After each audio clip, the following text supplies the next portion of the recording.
Hola, ¿cómo están? Espero se encuentren muy bien. Muchas gracias por estar acá y acompañarnos en el episodio número 4 de este podcast. El episodio del día de hoy es un episodio bastante macabro pero interesante, así que si quieren escuchar este tipo de contenido, quédense porque hoy vamos a hablar de Elizabeth Bathory, la asesina más prolífica de todos los tiempos y que además tiene un récord Guinness. Definitivamente esta historia va a ser interesante, sangrienta y macabra, ideal para estas fechas. Pero si no les gusta, pues pueden ir a buscar otro episodio dentro del podcast o otro podcast. Bueno, vamos a hablar de Elizabeth Bathory, así que comencemos. Elizabeth Bathory nació el 7 de agosto de 1560 en Nyírbátor, Hungría. Falleció el 21 de agosto de 1614 en el castillo Kachis en Hungría, ahora actual Eslovaquia. Pero para hablar desde su vida hasta su muerte tenemos que conocer principalmente su historia, sus antepasados, su familia para poder descifrar si de ahí viene su instinto sangriento, sádico o psicópata. Así que comencemos. El mundo en el que nació Elizabeth Bathory en 1560 estaba desgarrado por la turbulencia política y la guerra. Las tierras conocidas hoy como Rumania, Hungría, Bulgaria, Serbia y Croacia eran un campo de batalla entre los señores de la guerra de Europa del Este y el Imperio Otomano.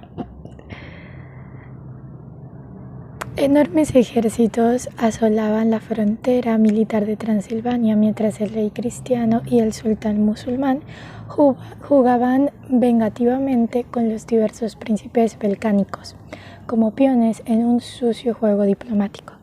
La peste visitaba la tierra con su garra esquelética y la vida humana era barata. La Hungría de Isabel II se encontraba en un estado de marcada decadencia. El rey Luis II o Lago II y casi todo su gobierno y la nobleza habían sido masacrados por los turcos otomanos en la batalla de Mohacs en 1526. La capital, Budapest, y la mayor parte del país cayeron a partir de ese entonces. Bajo el dominio otomano, los señores feudales reafirmaron el poder local sobre las zonas húngaras, que no habían sido conquistadas y reinaron como quisieron. Los gobernantes de Transilvania mantuvieron una tenue independencia al aliarse con el emperador cristiano del Sacro Imperio Romano Germánico o el sultán musulmán de los turcos, según lo dictaran las circunstancias de la vida y la guerra. La familia de Elizabeth Bathory tuvo un papel destacado en los grandes acontecimientos de esa época. Uno de los primeros antepasados registrados de la familia de Bathory es Wenzelin, el cual había llegado de la Suabia alemana en el siglo XI y había entrado al servicio del rey Esteban I el Grande de Hungría en el siglo XIV. Los Bathory, como se conocía a los descendientes de Wenzelin, eran dueños de enormes propiedades y se habían dividido en dos líneas familiares, las ramas Exed y Somlyo. Elizabeth era producto de ambas líneas, ya que su padre George era Exed, mientras que su madre Anna era Somlyo. El escudo de las armas de la familia Bathory consistían en 3 dientes de lobo debajo de una corona rodeada de un dragón que se mordía la cola. Se rumoreaba que los Bathory estaban relacionados con el personaje más infame del siglo XV, Vlad Tepes III de Valaquia, conocido como Vlad el Empalador o Drácula posteriormente. Sin embargo, a pesar de este rumor, nunca se confirmó que fueran familia y pues se cree que no son familia, pero sí tuvieron una pequeña relación debido a sus puestos y trabajo y todo eso. Isabel nació en 1560 en el castillo de Exeter, donde pasó sus primeros años. A pesar de que en su familia había una cardenal y obispos de la iglesia, jueces, gobernadores, alguaciles, 2 príncipes de Transilvania y un rey de Polonia, no se puede decir que sus parientes en general hayan sido una influencia positiva durante su infancia, ya que, aunque no se sabe del todo un poco sobre la infancia de Bathory, se cree y hay un rumor esparcido de que tuvo una relación incestuosa con su tía Clara. Supuestamente esta era una bruja, sádica y bisexual, lo que llevó a Bathory a tener pues una relación con su tía, la cual era una mujer. Entonces Bathory se podría decir que tuvo pues un gusto por ambos sexos, tanto femeninos como masculinos. Esto se cree que introdujo a su sobrina al lado oscuro siendo una niña. Parece difícil por una cuestión de agenda, ya que Clara se casó con un noble italiano y tuvo contacto con su sobrina en contadas ocasiones, pero como repito, es solo un rumor que se tiene. Otro de los rumores que acompañó la infancia de Isabel Bathory es que padecía de epilepsia. Aunque en aquella época la palabra epilepsia se utilizaba para describir muchas enfermedades mentales y físicas, y en su juventud mostró predilección por torturar animales y se vestía con ropas de hombre y practicaba juegos masculinos.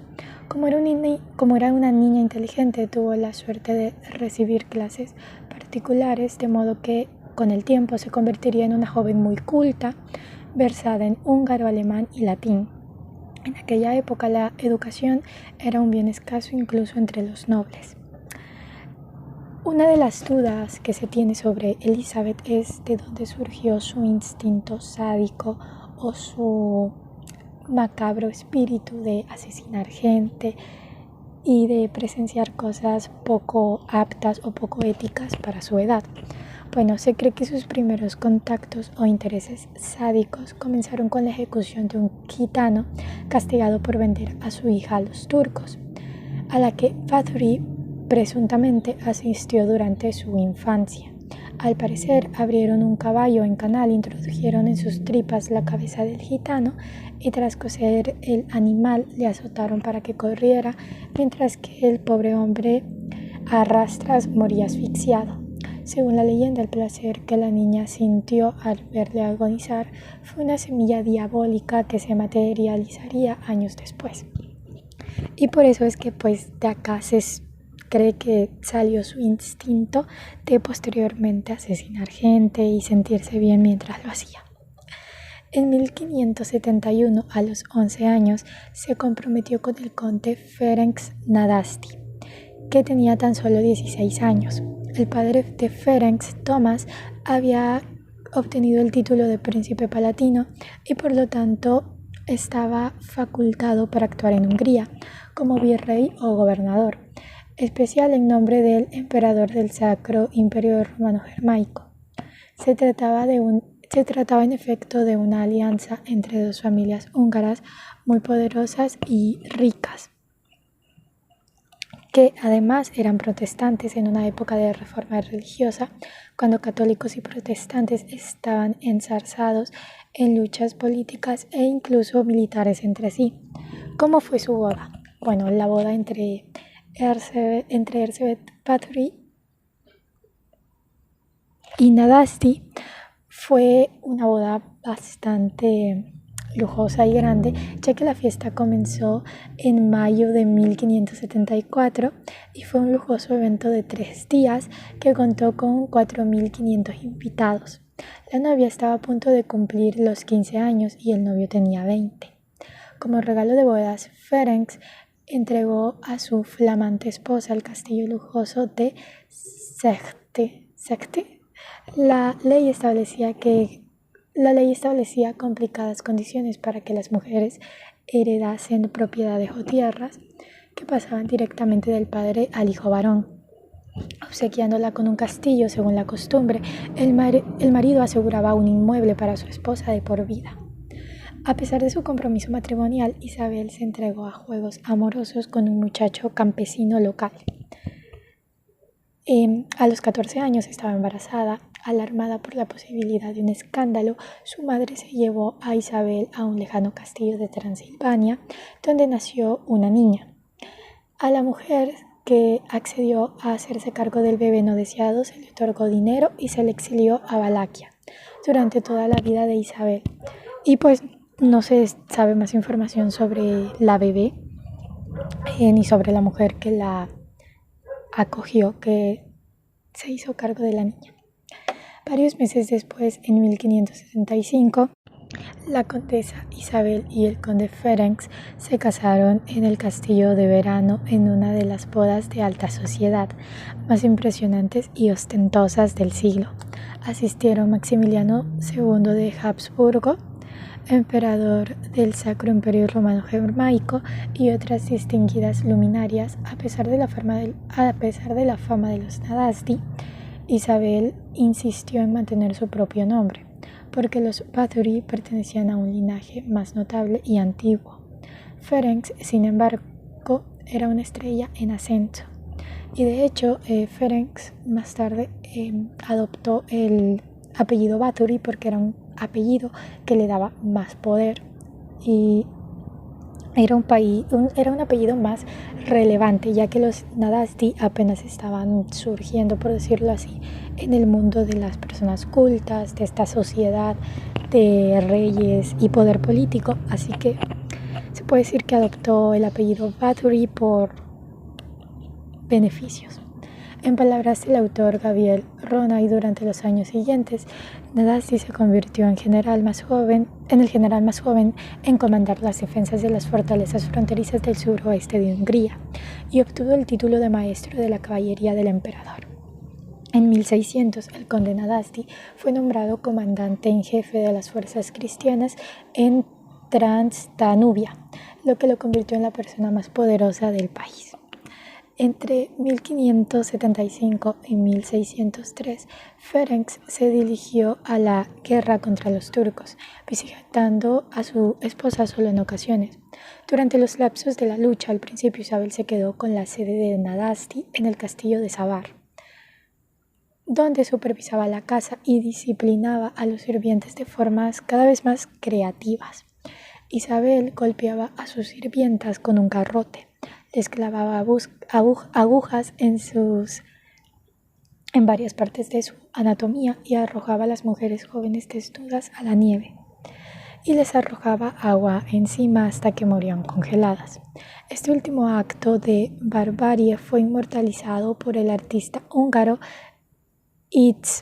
István Szabó, quien en el siglo XIX pintó una escena de Isabel Bathory sentada ante varias víctimas femeninas, riéndose mientras sus cómplices rociaban a sus víctimas con agua.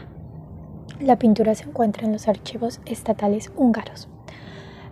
Para el matrimonio Bathory-Nedesdy, los niños tardaron en llegar, quizás por las largas campañas militares de Ferenc, pero si bien la joven pareja no tuvo hijos durante los primeros 10 años de matrimonio, en 1585 nació Ana, la primogénita. Nació 10 años después de la boda.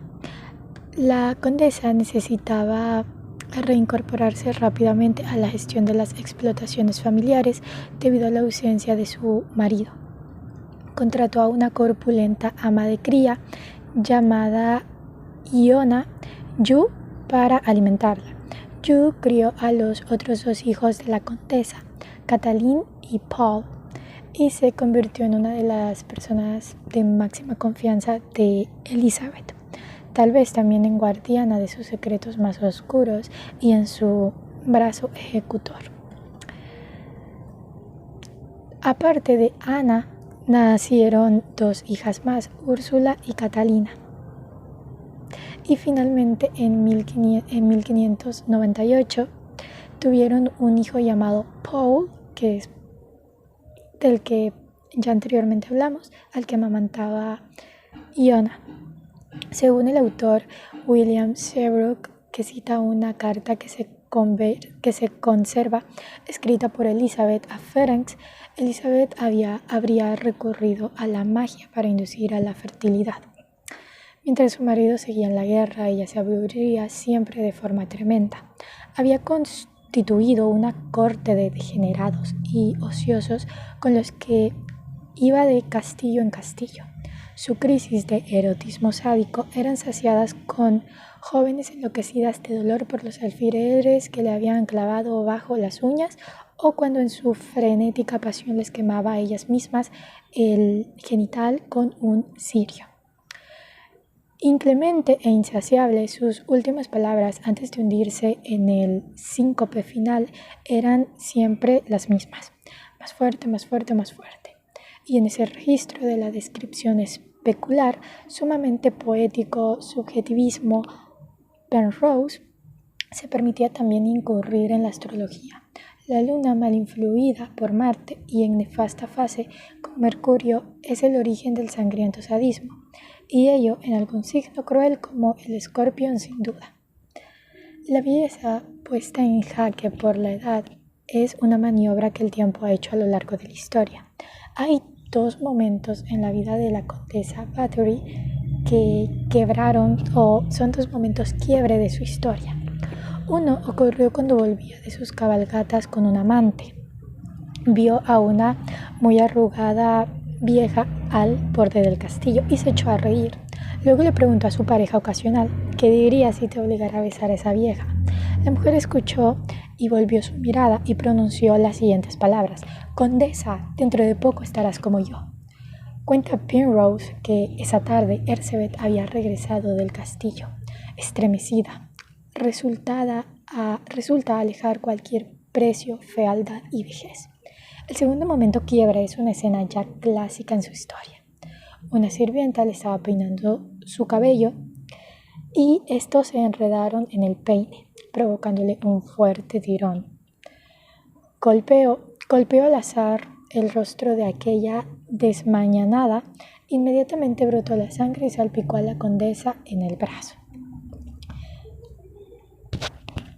Otro factor del cual podemos discutir fueron los compañeros de los que se rodeó a finales del siglo XVI. Sugieren una preocupación inusual por las artes oscuras. Entre su selecta camarillada había un hombre, supuestamente un hechicero llamado Janos Ujbari o simplemente Fixo. 3 supuestas brujas con los nombres de Elena Yu, Dorotea Sentes y Ana Darbulia, y otras 2 conocidas como Ersi Majorova y Katarina Benevsky. Esta pequeña lista, sin embargo, no es en absoluto exhaustiva, ya que hubo otros cómplices en el crimen que no compadecieron ante el tribunal cuando Isabel fue sometida a juicio en 1611, donde la dinastía Nádasdy tutorizó los progresos de su esposa. Ambos firmaban las misivas de los comerciantes y empleados conjuntamente, y su correspondencia era constante por carta de Nádasdy. Por las cartas enseñó a su mujer incluso un método para castigar a sus criados, que consistía en introducir papeles empapados en aceite bajo las uñas y prenderles fuego. Después, los castigos severos, aunque no mortales, a las servidumbres pertenecían al terreno de los asuntos privados. Estaban totalmente aceptados, siempre que se llevaran a cabo de forma discreta. Según todos los relatos de esa época, Isabel, a pesar de su creciente depravación, sería una mujer excepcionalmente brillante. Su imagen original parece haber sido redescubierta por el doctor Raymond T. McNally durante su investigación en el pequeño museo de la ciudad de Kachtis, en la actual Eslovaquia. Este retrato realista, que lleva el título de La tigresa de Sekhti, aparentemente sirvió como modelo para una copia más idealizada, que una vez estuvo colgada en el castillo de Zajográd y que hoy reposa en el Museo Estatal Húngaro de Budapest. Isabel estaba orgullosa con su pronunciada belleza y pasaba horas preparándose para el día siguiente.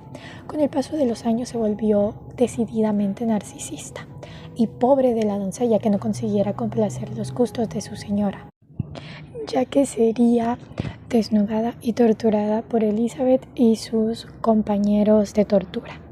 Elizabeth Bathory deseaba permanecer joven y bella. no solo durante los breves interludios en los que su marido regresaba de las guerras, sino también para complacer su creciente lista de amantes. Según testigos locales, durante los primeros años de su matrimonio, Elizabeth se fugó con un misterioso desconocido, vestido de negro, de piel blanca, como la leche y dientes afilados. Finalmente, Elizabeth regresó con su marido sin el desconocido. Gabriel Ronay registró que además de aventuras amorosas, Elizabeth solía disfrutar de juegos sexuales con sus sirvientes, abiertamente delante del personal del castillo. Mientras tanto, la letanía de horrores de Isabel no conocía límites naturales. Sus víctimas eran en su mayoría mujeres preferiblemente rubias. Bebía y se lavaba en la sangre que caía.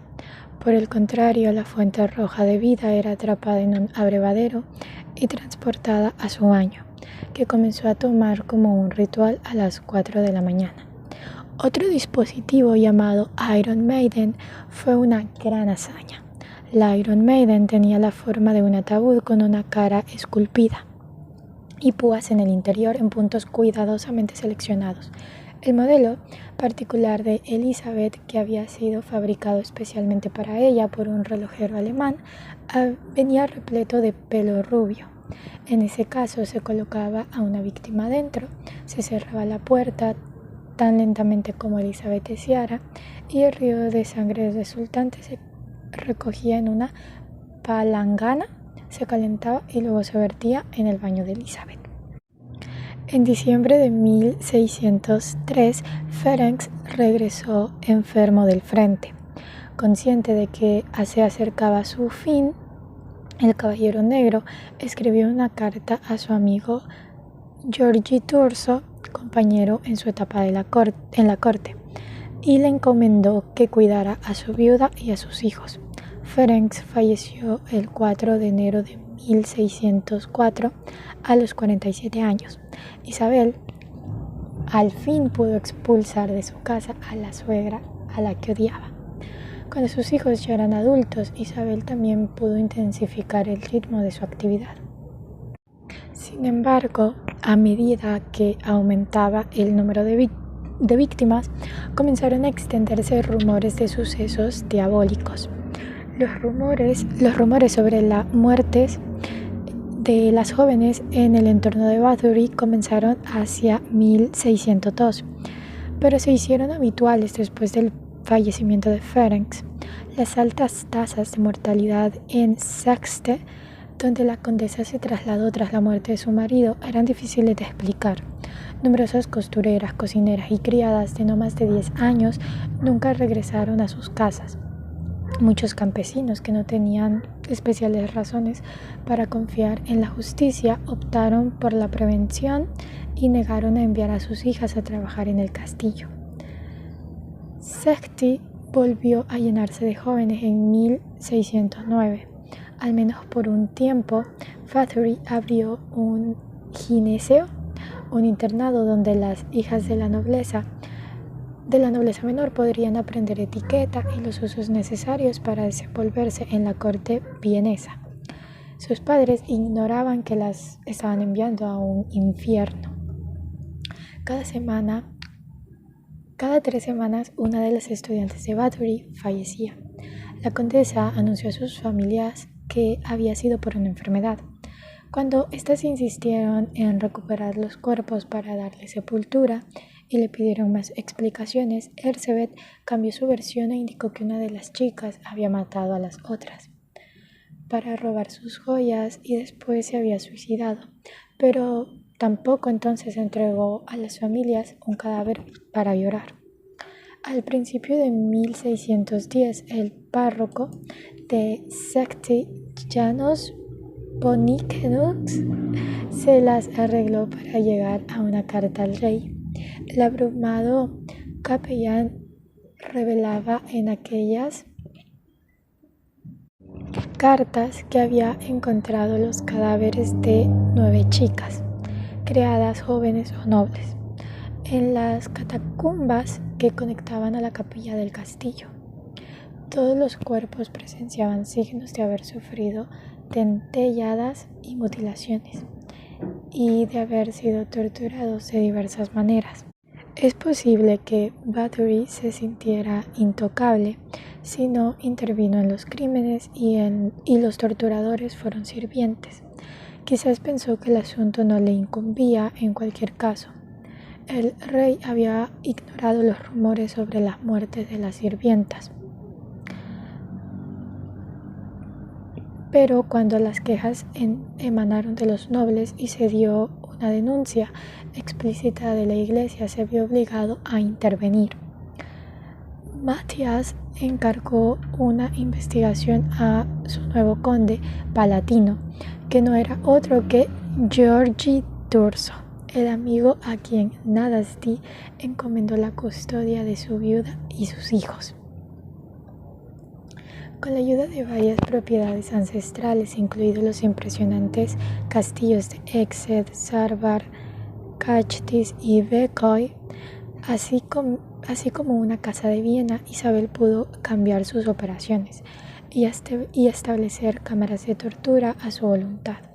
Sus compañeros especiales ayudaron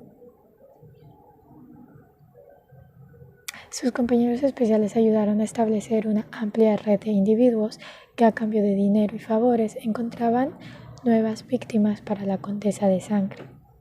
El sueño habitual cuando estos proxenetas recorrían las ciudades y el campo era que la condesa Bathory buscaba sirvientas y asistentes para la gente empobrecida relegada a las ideas o a las aldeas atrasadas de Transilvania. Esta oferta para sus hijas parecía una perspectiva atractiva.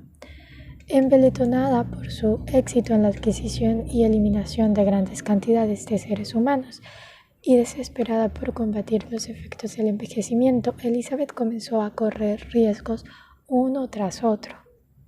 Cuando ya tenía más de 40 años, descubrió para su consternación que ni los baños de sangre ni la práctica de las artes oscuras podían hacer retroceder el tiempo. Su compinche Darbulia convenció a su señora de que lo que necesitaba ahora era sangre azul de las hijas de la aristocracia. Obviamente esto iba a ser un problema, ya que pertenecían a altos rangos o pertenecían a ciertos espacios de la nobleza.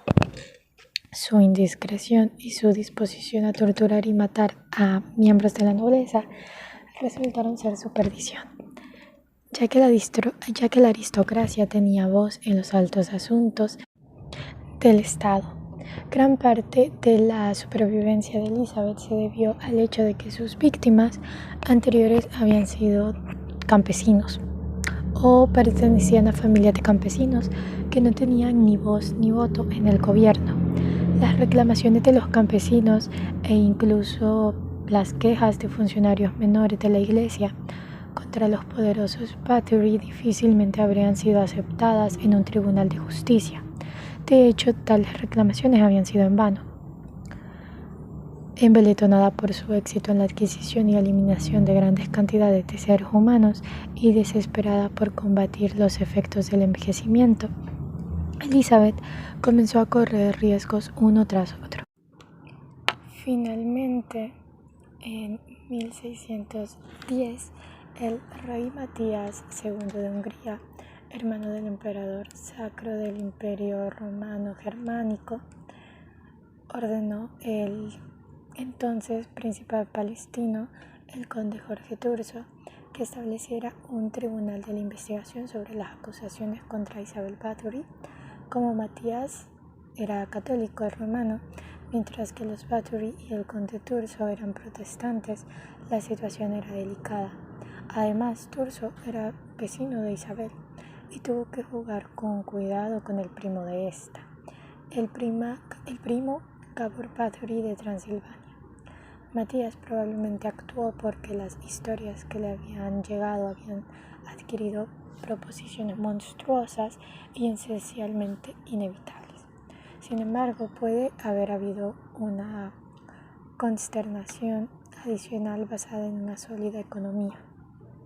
Matías le debía a Isabel Bathory una suma considerable de dinero, una suma que, si ella era declarada culpable, sería confiscada por la corona. Mientras el tribunal se reunía en la ciudad de Bratislava y recopilaba información crítica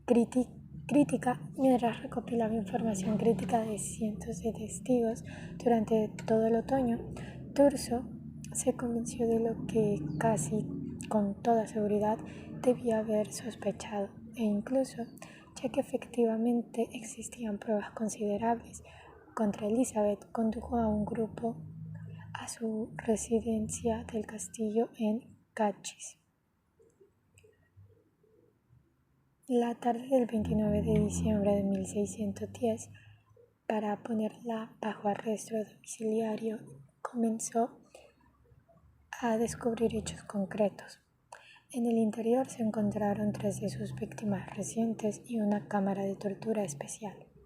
Turso actuó con rapidez para mantener el escándalo en lo más oculto posible y minimizar así el daño al ilustre nombre de Báthory.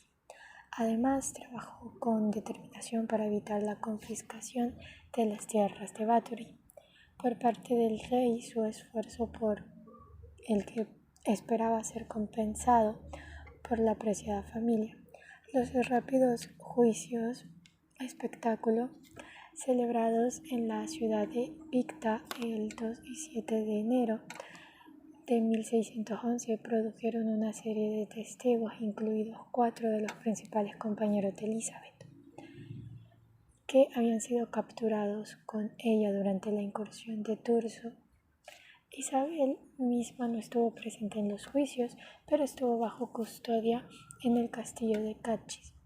En estas audiencias, Elena Joff, Fixo, Dorotea Sventes y Katarina Benecki testificaron con una honestidad casi increíble, con la esperanza de aliviar así sus sentencias. Tarbulia ya había muerto a base de circunstancias naturales, así que no fue juzgada. Surgieron testimonios de brujería, tortura, vampirismo e incluso canibalismo, pero solo el cargo de asesinato múltiple fue introducido oficialmente en el proceso judicial. Los acusados admitieron haber cometido un número variado de asesinatos, entre 37 y 51, pero estas confesiones eran claramente poco realistas, ya que nadie había estado con Elizabeth en ninguna de sus infames camaradas de tortura. Además, la condesa sangrienta había cometido homicidios patológicos a lo largo de su vida. Y antes de encontrar a sus amigas especiales, un testigo, descrito como la doncella Susana, afirmó tener conocimiento de un libro de contabilidad escrito a mano de la propia Elizabeth Báthory, en el que enumeraba las muertes de 650 mujeres. Si bien la declaración de culpable era una conclusión inevitable, la severidad de la sentencia no lo era. En aquellos días, un miembro de la aristocracia condenado por un delito capital tenía derecho a la decapitación, una forma de castigo considerada más refinada que la horca, que estaba reservada para delincuentes comunes. A pesar de las francas confesiones de Elena Yu y Dorotea Sventes, les arrancaron los dedos con tenazas de fuego y luego las quemaron vivas. A Fixo lo decapitaron, le desangraron el cuerpo y lo arrojaron al fuego. Katarina escapó de la sentencia de la muerte, pero más tarde ese mismo mes, otra de las cómplices de Isabel, Ersi Majorova, fue detenida y ejecutada. En estas circunstancias, Turso consiguió para Elizabeth una asombrosa sentencia de clemencia. A partir de entonces sería encarcelada de por vida, y pronto llegaron trabajadores al castillo Cachis y encerraron a la condesa sangrienta en una habitación, dejando solo agujeros suficientes para la ventilación y una pequeña abertura para que pudiera pasar la comida. A continuación se erigieron 4 horcas en las 4 esquinas del castillo para simbolizar que se había hecho justicia, y el conde ocultó entonces los registros de los procedimientos judiciales en su propio castillo, donde permanecieron hasta que los descubrió un clérigo el padre Laszlo Turoczi en la década de 1720. Isabel permaneció confinada con una prisionera infeliz que protestaba por su inocencia durante 3 años y medio. Finalmente, el 21 de agosto de 1614, uno de sus guardias miró a través de un agujero de su habitación y la vio tendida boca abajo en el suelo. La condesa Isabel Bathory había muerto a la edad de 54 años. Fue enterrada apresuradamente y sin ceremonia en la cripta de la iglesia del pueblo Cachis. Sin embargo, después de muchas quejas locales, el cuerpo fue trasladado pronto a la residencia de la familia Bathory en Essen.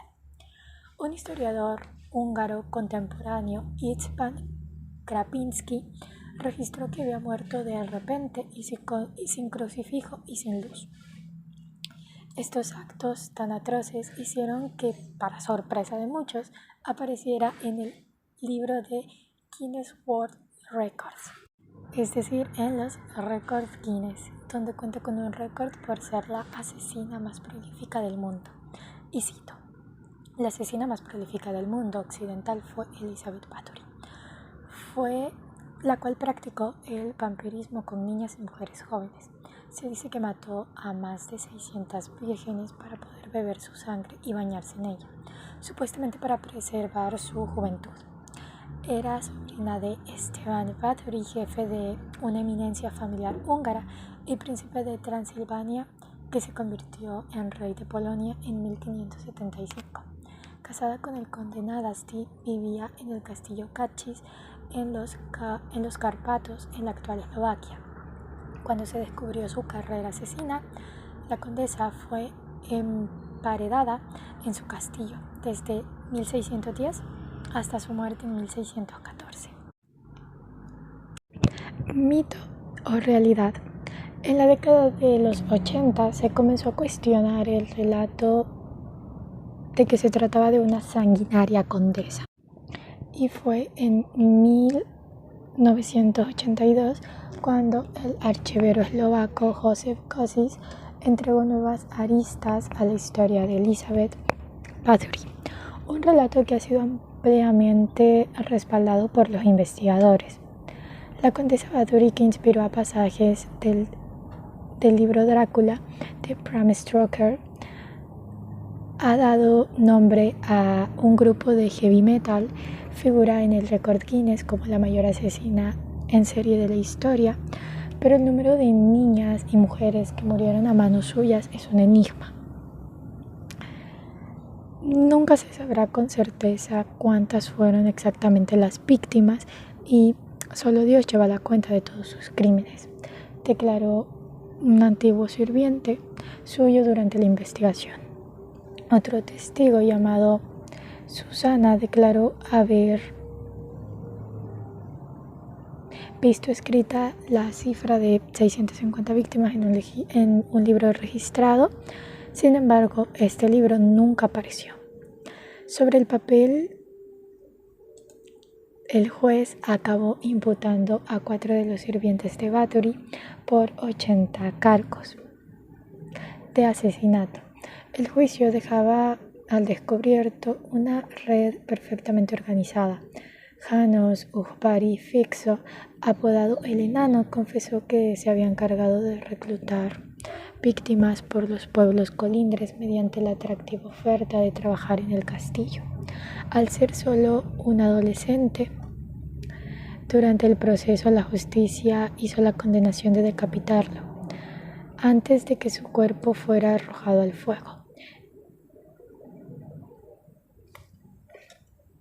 En cambio, Yona Yu, ama de cría de los hijos de la condesa, y Dorothea Essence, la más sádica de todos los sirvientes de Bathory, según el registro de sus compañeros, ardieron vivas en la hoguera. Ellas habían ejercido de torturadoras y durante el juicio explicaron con detalle cómo transcurrían las sesiones en las que habían mutilado, clavado agujas en brazos y uñas, sumergido a las jóvenes en hielo o introducido hierros candentes en sus genitales. Mito o realidad, el caso de Elizabeth Bathory es un caso muy atroz, lleno de misterio, pero lleno de sadismo. Nunca vamos a saber con certeza cuántas fueron las víctimas de Elizabeth, si solo lo hacía por placer o lo hacía porque quería mantener su juventud. Elizabeth ha sido, junto a Vlad Tepes, una figura muy icónica por el parecido entre sus cometidos y entre sus fechorías, ya que si recordamos, Vlad Tepes también se le conoce por ser una persona sádica y sangrienta. Elizabeth cometió todos sus asesinatos con el fin de querer permanecer en la juventud. Lo dio todo por permanecer joven y nunca envejecer. Sin embargo, su descuido y sus constantes desesperaciones por más y más víctimas la llevaron a ser finalmente descubierta y encarcelada. Si bien Elizabeth Bathory es una figura actual bastante conocida por sus actos atroces, no se sabe con certeza muchas cosas de su vida que a lo mejor hubieran sido fundamentales para saber cómo y por qué se desarrolló su espíritu sangriento. Lo único que nos queda de su infancia son los rumores de su bisexualidad, haber asistido a la ejecución de un gitano y entregarse a amoríos con campesinos. Nunca vamos a saber qué la motivó realmente, pero lo que sí sabemos es que tiene un récord Guinness y que es muy conocida, al igual que Vlad Tepes. Elizabeth siempre va a seguir siendo un misterio para nuestra actualidad. Una mujer influyente por sus asesinatos, pero a la vez una mujer muy sádica y sangrienta. Me atrevería a decir una mujer muy sádica para su época. Esto es todo por el día de hoy. Finalizamos con Elizabeth Bathory, un caso realmente atroz, misterioso, sádico, pero sin duda interesante. No sé de qué hablar para el próximo caso, pero sin duda trataré de que se mantenga con esta línea de terror, sadismo y todo esto para las épocas actuales. Elizabeth siempre va a seguir siendo un icono muy marcado de tortura y sadismo por sus ingeniosas torturas empleadas hacia sus sirvientas y otras nobles. Pero recordar que esto es lo que acabó en su destrucción, porque claro, le podía gustar la sangre, pero si no hubiese asesinado jóvenes nobles aristócratas, tal vez nunca se hubiera descubierto, o se hubiera descubierto, pero no hubiese sido tan grave, por decirlo así. Por lo mismo de que en esa época los campesinos no eran tomados tan en cuenta, o no, sus opiniones, lo que decían, no era tan válido por la sociedad de esa época. Pero bueno, esperemos que nadie nunca intente romper el récord Guinness de Elizabeth, que nunca nadie intente sobrepasar 650 muertes, 650 asesinatos y que todo esto se mantenga así. Probablemente en el próximo episodio hable sobre algún asesino, pero no les aseguro nada. Gracias por estar aquí, gracias por escuchar y nada, nos vemos en el siguiente episodio.